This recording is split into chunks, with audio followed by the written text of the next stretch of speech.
Public sector reform, fighting crime, and legislative change, top agenda items for the government during the next legislative year. Weekend Business Report starts right now.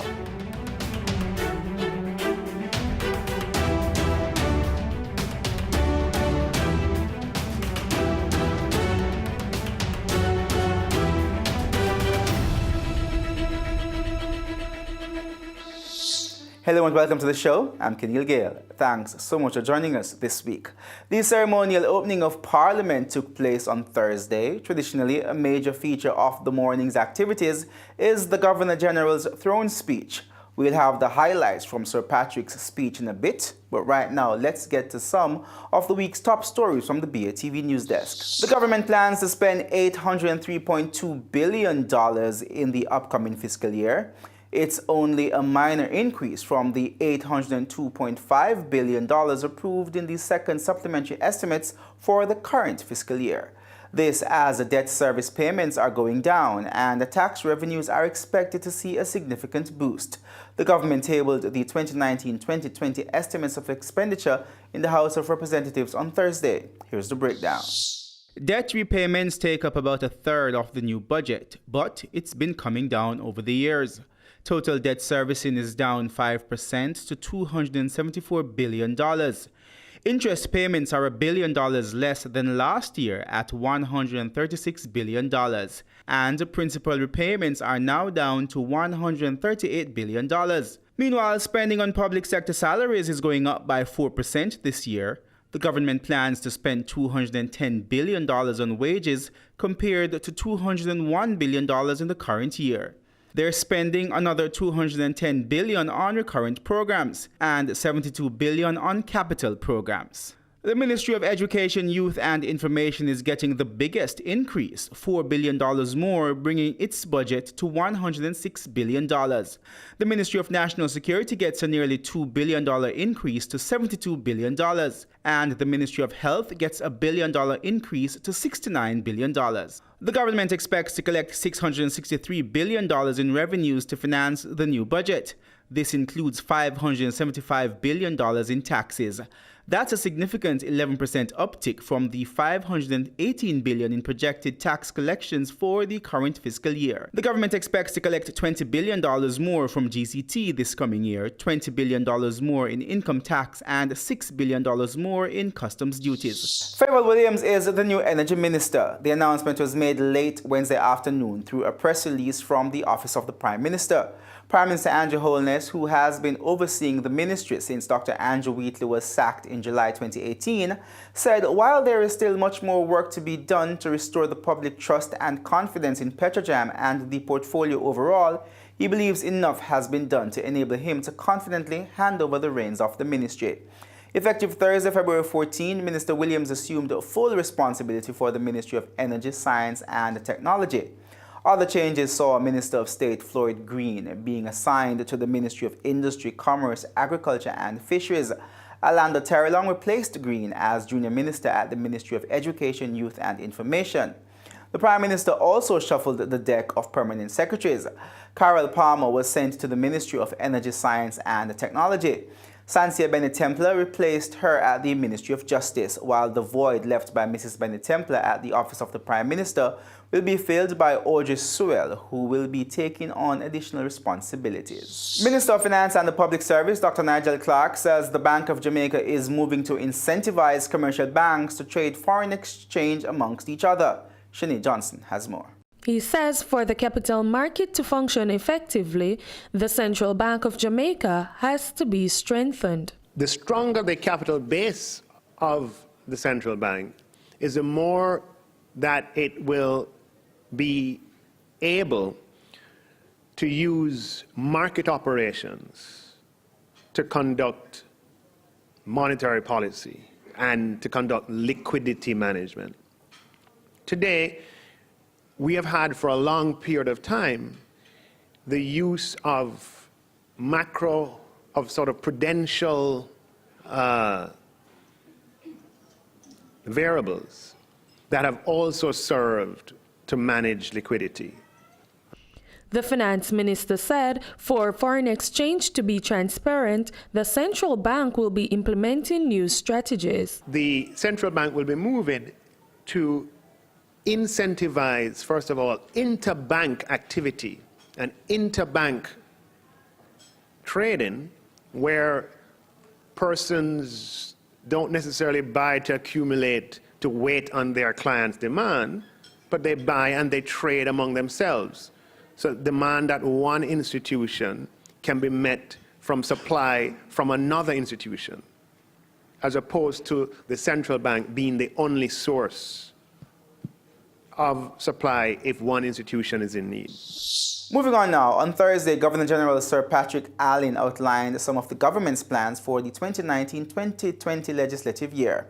However, the opposition expressed some concern that there was no mention of the science, energy and technology portfolio, which has been hit by numerous scandals. Jamila Maitland covered Parliament's ceremonial opening. It was the usual pompous affair for the official opening of Parliament this morning. But then it was on to business. Governor General Patrick Allen delivered the government's plan for the legislative year 2019-2020. Plans included several bills to be tabled, as well as new policies and procedures for all ministries. High on the agenda was the issue of public sector transformation. The Governor General says the government will be implementing a service excellence policy this year. This will form part of the government's thrust to transform and modernize the operations of the public sector, as rationalizing services will be even more critical in the future.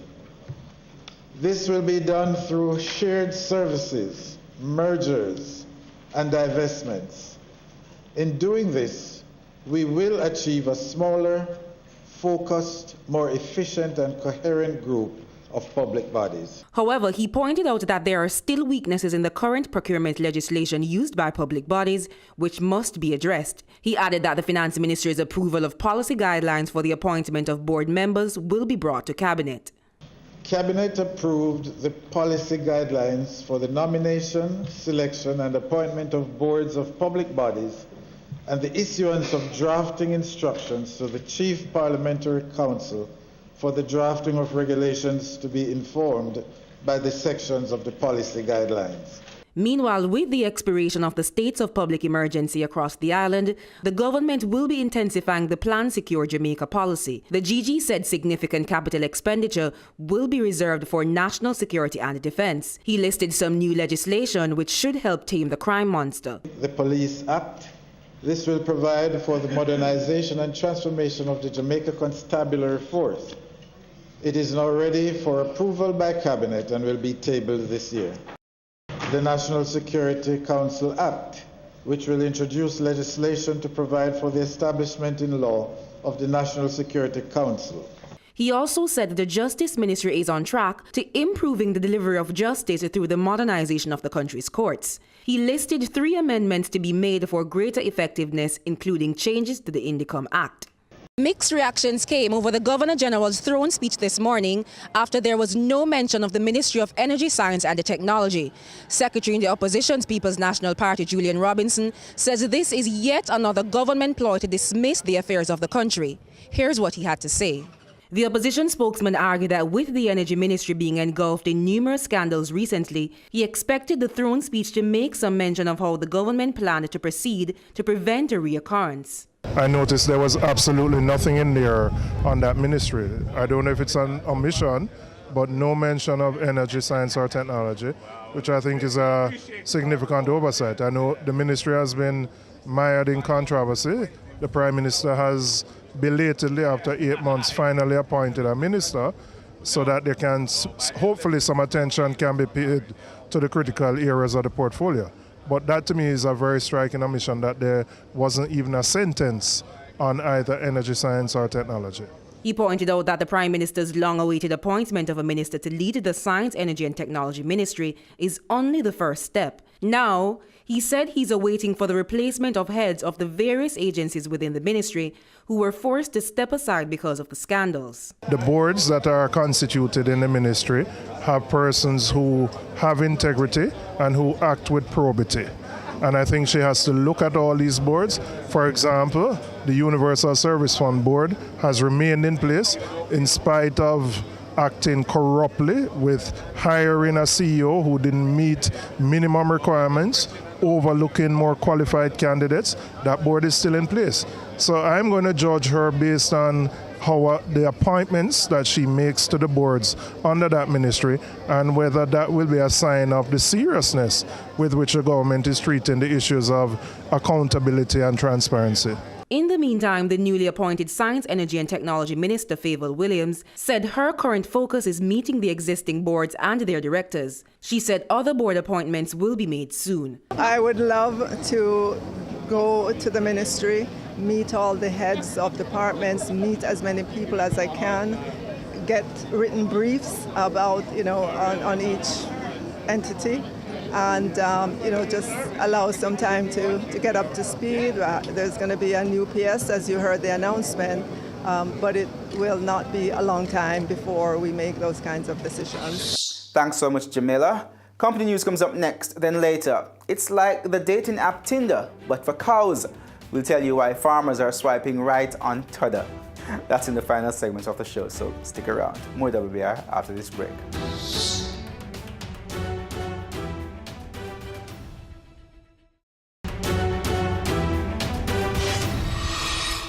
Welcome back to Weekend Business Report. Red Stripe pays more for empty bottles. Stanley Motor achieves $1 billion profits, and Honeybun focuses on training. Here's this week's company news. Red Stripe is doubling the money paid for returned bottles in a bid to get consumers to bring in more of their empties. The company says with bottle returns steadily decreasing over the years, it has decided to start paying consumers more. The beer brewing giant will now pay $20 per bottle and $600 per crate upon return. That's a 100% increase over the $10 it used to pay. When returned, the bottles are cleaned and refilled. Red Stripe notes that bottles may be used up to 6 times in the production cycle without losing purity and quality. Honeybun says during the quarter which ended December 31, 2018, an international consultant was engaged to guide the company through developing and implementing its 2019 to 2021 strategic plan. The company says with the plan now in place, 2019 is expected to be the year of proficiency, with primary focus being placed on the provision of significant training while instilling a culture of continuous improvement through mentorship and coaching of management and staff. Meanwhile, Honeybun says it achieved a 38% increase in profit for the first quarter of the 2018-2019 financial year. Revenue was up 14% and in the quarter at almost $370 million. Real estate developer Stanley Motor Limited experienced a 719% increase in income as well as a large jump in net profit at the end of the 2018 financial year. Net profit was 2.3 billion Jamaican dollars. That was a 172% increase from the $853 million recorded last year. The revaluation gain on the company's property contributed greatly to this upward movement. For 2019, Stanley Motors management expects the growth in revenues to continue. The collection of rent in US dollars is also expected to continue on a timely basis, and expenses should be lowered and become consistent during the year. Let's now take a look at how some of the major global stock markets ended the week.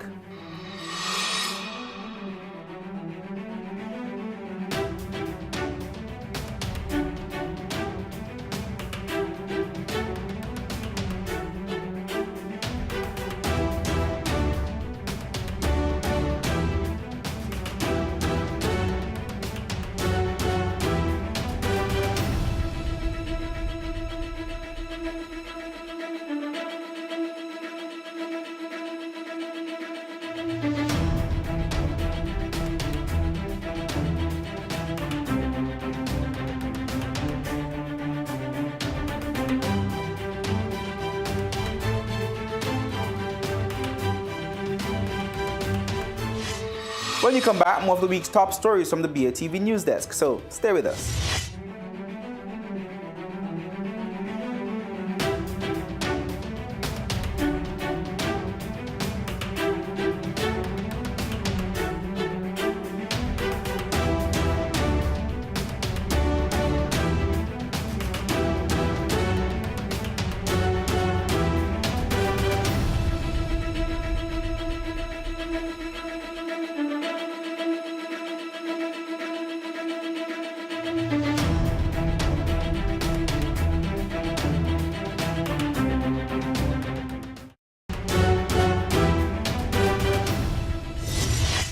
Welcome back to Weekend Business Report. More news now. New documents reveal that Petrojam's former human resource manager received $4 million more than what the Prime Minister and Permanent Secretary disclosed to Parliament 2 weeks ago.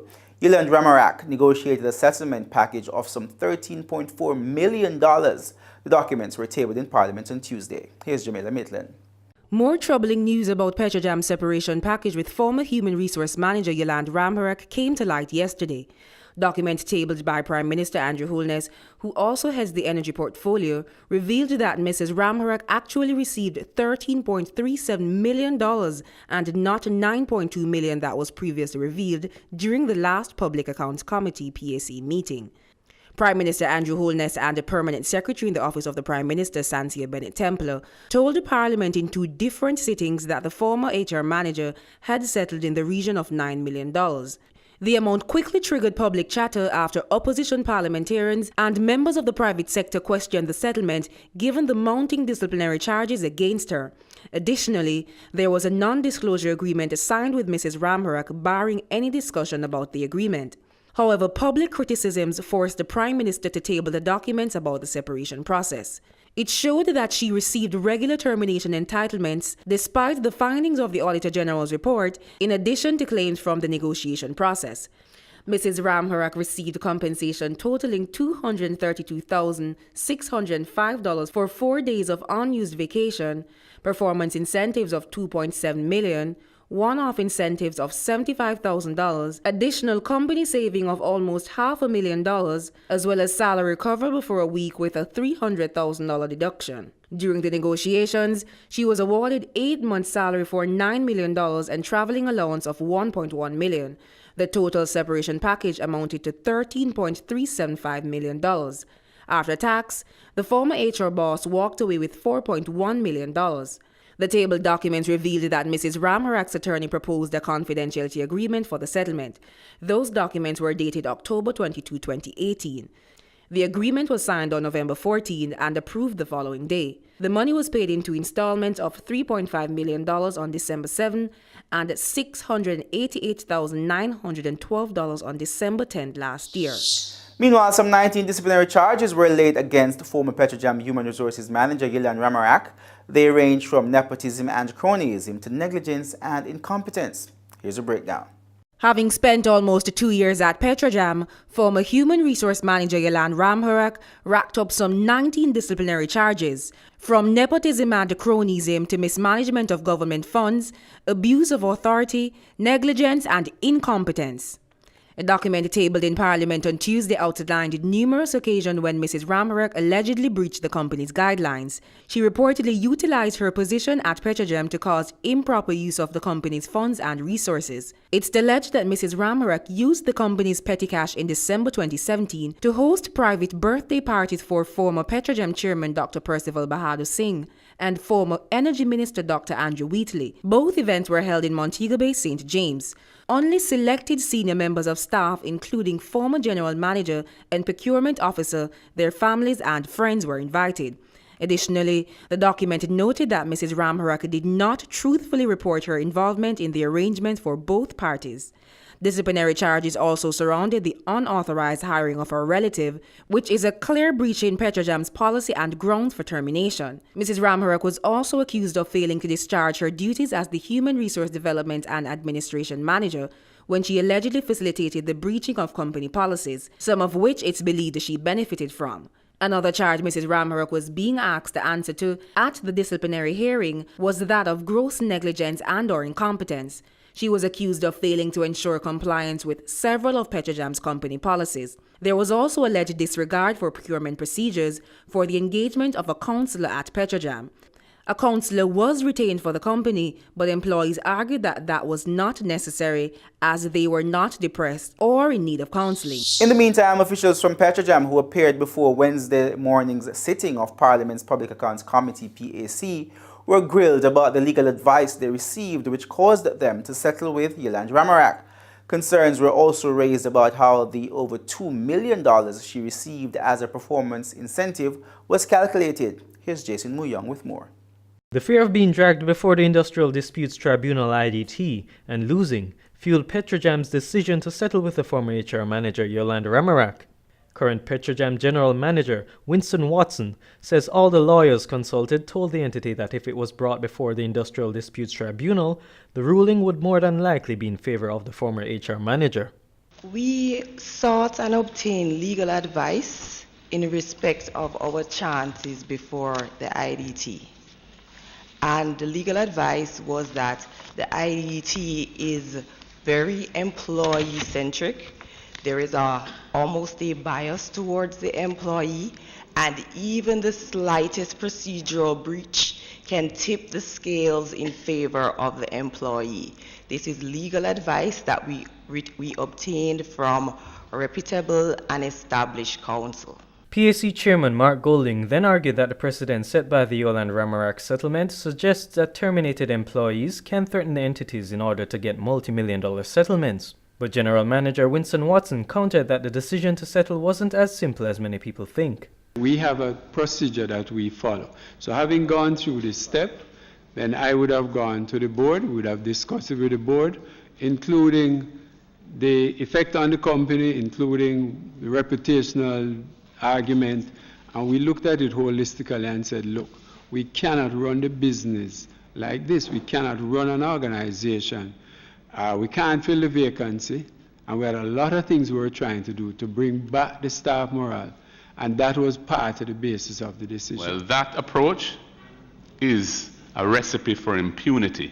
That approach is a recipe for no accountability, and that approach is for a recipe for rewarding corruption. Meanwhile, there was some confusion about the actual gross settlement figure versus the net. I think, and I don't have the Hansard statement before me, that I would have indicated that the net amount paid after the statutory deductions was 9.2.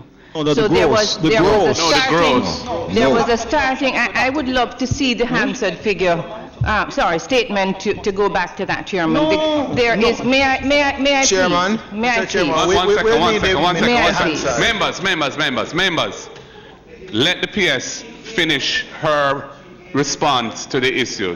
The question that was asked by the member, the gross and the net figure. You mentioned just now that the net was 9.2. You're incorrect. Last week it was 9.2 as the gross. The net was 5.2 or something. So all we need to know, yes, I said last week, when a question is posed to you, confine yourself strictly to the question and we'll be all right. The question was the net and the gross. All you need to do is just say the net or the gross. Don't give any more. If you give any more, you're going to lead yourself in deeper waters. More questions are going to be posed to you that were unnecessary.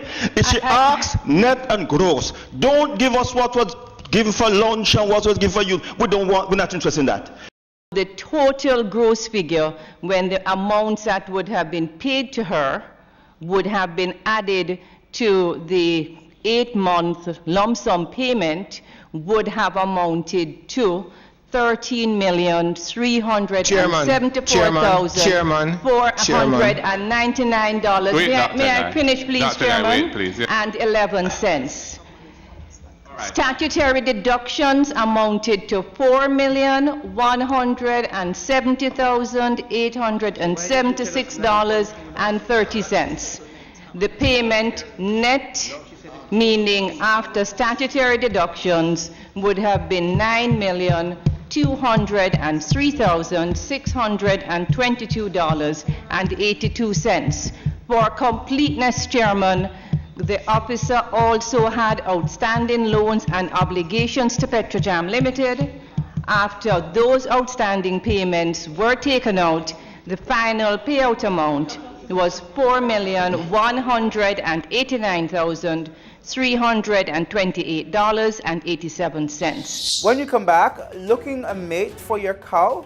Well, there's an app for that now. We'll explain after the break.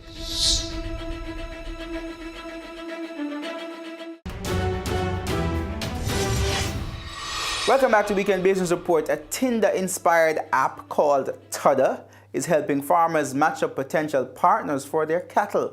Farmers can swipe right on cattle they like the look of, then find out whether they like them enough to buy them. Reuters' Gracie Jerome tells us more. If you're looking for love this Valentine's Day and Tinder's falling short, and you're a cow, you could always try Tudder. It's a new app inspired by Tinder that's helping farmers match their cattle with potential partners. Matching livestock online is even easier than it is to match humans because there's a huge amount of data that sits behind these wonderful animals that predicts what their offspring will be, and so that's hugely valuable to a farmer to be able to know what the milk yield would be and the protein content of that milk, and also how easy it will be for the cow to actually calve. The app's designers are milking the huge success of dating apps for humans like Tinder, Bumble and Hinge in what they believe is the first ever matchmaking app for livestock. After swiping right on a cow or bull they like the look of, farmers are taking to a site listing $60 million worth of animals across tens of thousands of British farms, with personal data on every cow they've matched. You can get a good idea from a picture, and then if you're really interested, let's say you've got the picture, you've got all the background of the animal, and you know where it is, and you can, if you're really interested, you can say I'll buy it straight away, or go and look at it and contact the dealer and the seller. The app's creators say it's another sign farmers are embracing technology. So if it's tall, dark and handsome you're after, this could be the app for you. And that's our show for this week. On behalf of the entire Weekend Business Report team, I'm Keneal. See you next time.